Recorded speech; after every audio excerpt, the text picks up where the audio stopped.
Thank you for having me. I'm here to talk about physiologic noise and artifact reduction. I'm D.Fair from the University of Minnesota.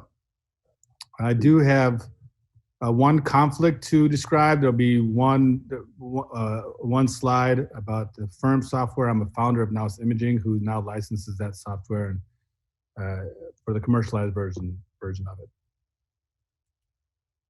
All right, so I was thinking about how to do this talk. I wasn't exactly sure what would be the best way to do it.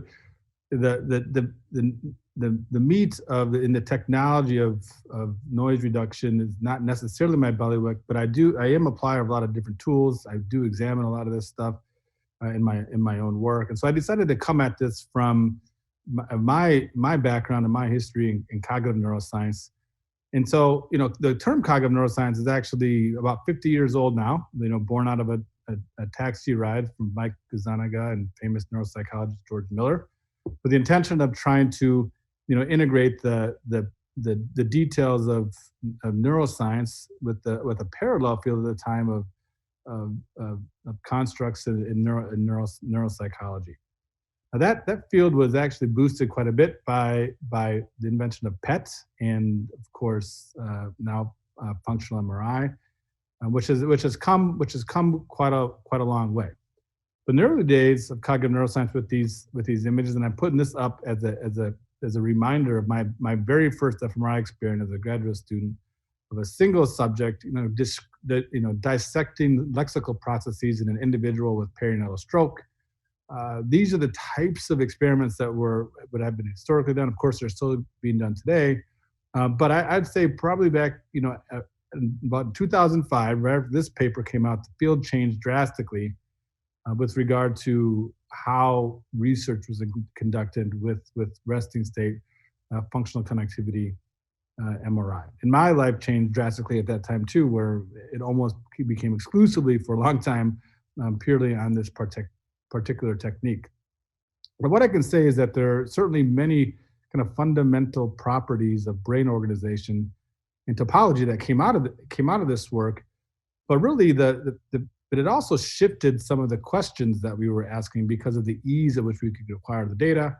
So instead of doing these, these group and within subject, fMRI experiments, there was these different kind of studies of cross-sectional studies using functional connectivity. Now that coincided with, I don't know if it was an increase, but it certainly in the last 5 to 6 years a higher recognition on some issues of these of on reproducibility and replicability in the data and in the literature. And so I think particularly over the last few years, there's been several lessons learned from cognitive neuroscience in the era of what I call the era of big data, that are tightly related to the topic that I've been asked to describe today.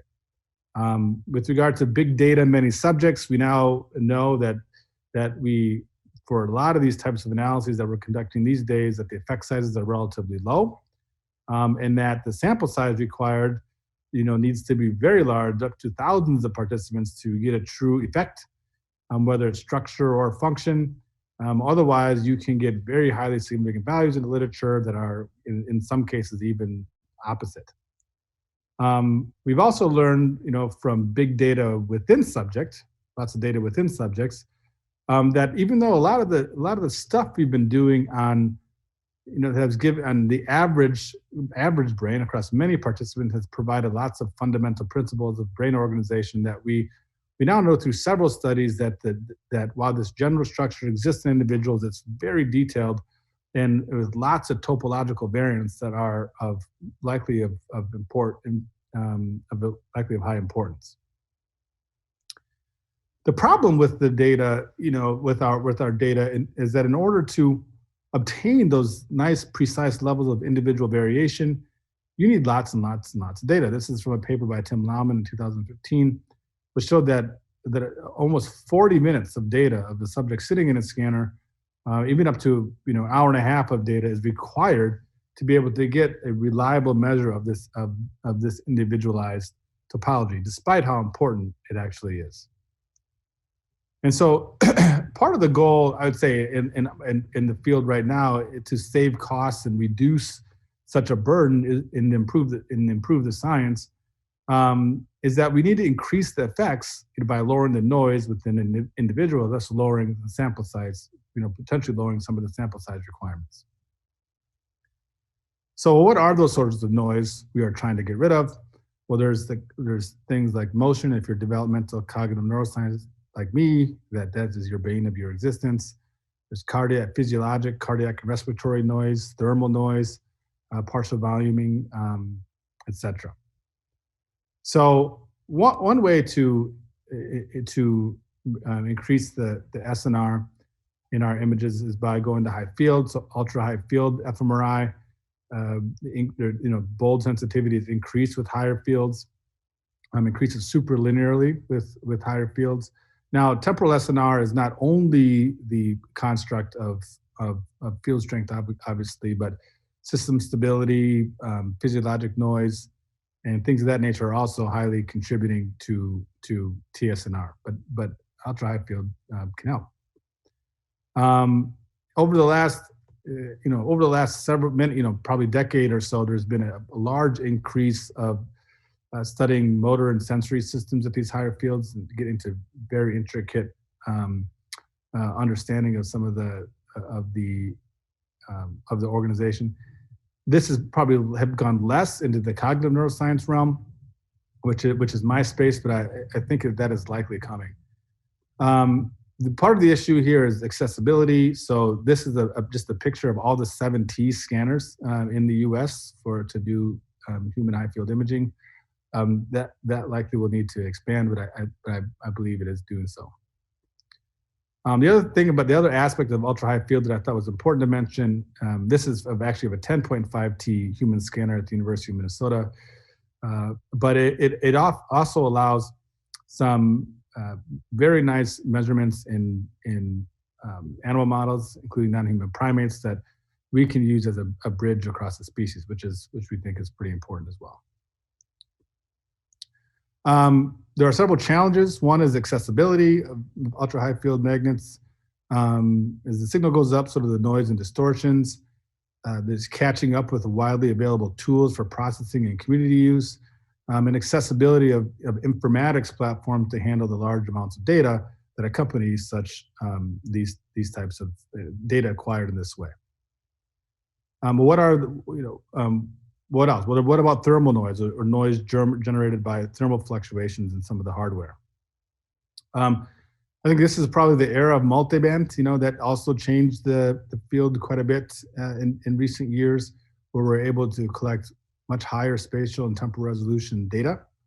But with that higher temporal spatial resolution data also comes increased thermal noise properties, and in theory would lead to the necessity to collect even more data to reach similar plateaus. Now there have been there's several advances to reduce the noise, these types of noise properties. This is one that I've been recently have been privy to, called noise reduction with distributed corrected PCA or NORDIC. This is just a quick image of a result of how using these types of techniques that removes components that cannot be distinguished from zero mean Gaussian distributed noise.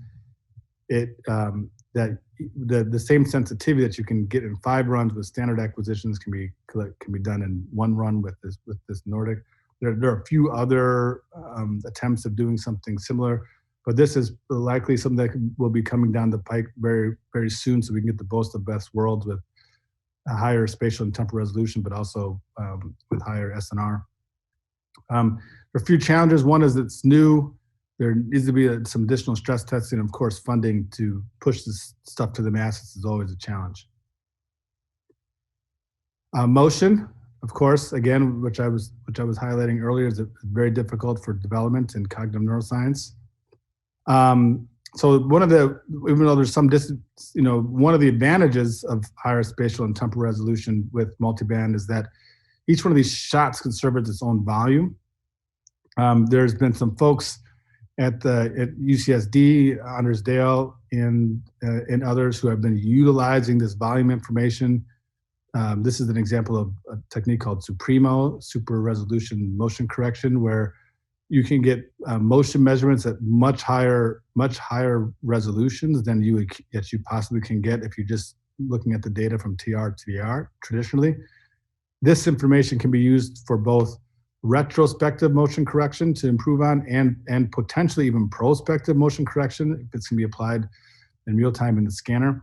That's not currently available, but there's several people working on this. There are some challenges. One is, again, all this stuff is new.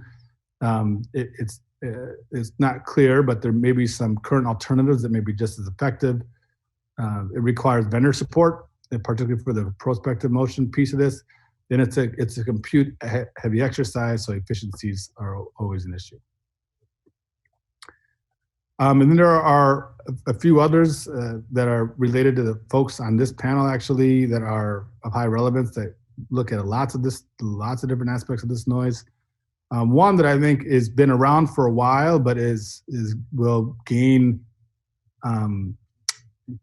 will gain, a lot more people will begin to use it, I'd say probably soon, because of some recent data that's really highlighting that using multi-echo data to compartmentalize some of these different sources of noise properties in bold data can allow for the actual T2, the reliability of these connectivity and fMRI signals to go up quite drastically, almost speeding up the speed at which you reach reliability in almost in half the time that you would do with traditional or standard acquisition parameters.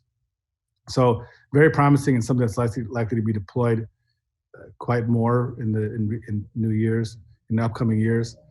Several challenges. One is, again, accessibility.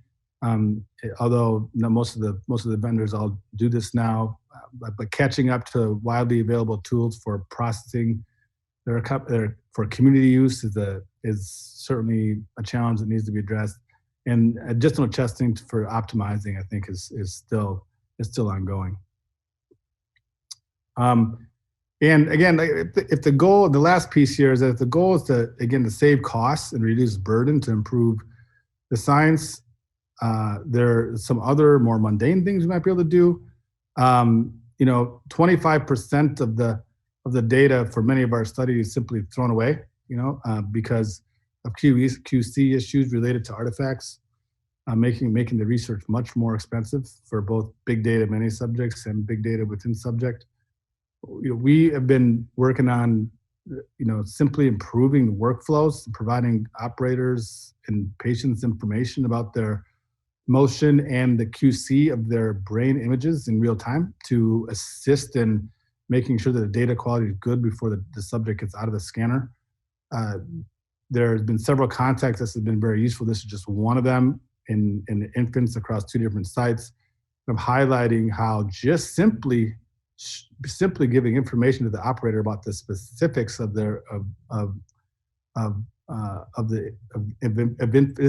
infant motion can provide significant cost savings. This is before and after the introduction of this motion monitoring in one site, and here it is again at another. Again, it's very simple, but has a potential to increase some of the qualities of our data in this regard. It helps. It has the potential to help with both, big data projects and big data many subjects projects and big data within subject projects. There's several challenges with this. One is it's boring, so nobody thinks improving workflows is very exciting. So there's not a whole lot of people who want to push and fund this type of work, but it's extremely cost effective and has the potential to high utility to improve our data. Speed. There are some very important feedback to operators and patients that need to be in real time. That more than just motion, but if the processing is slow, so need to improve on efficiencies in compute for those processes as well. I'm going to end there. Just say thank you to the lab, a lot of people involved through the work that I talked about today, and also, of course, thanks to all the funding that for my lab and some of the items that I talked about today. Thank you.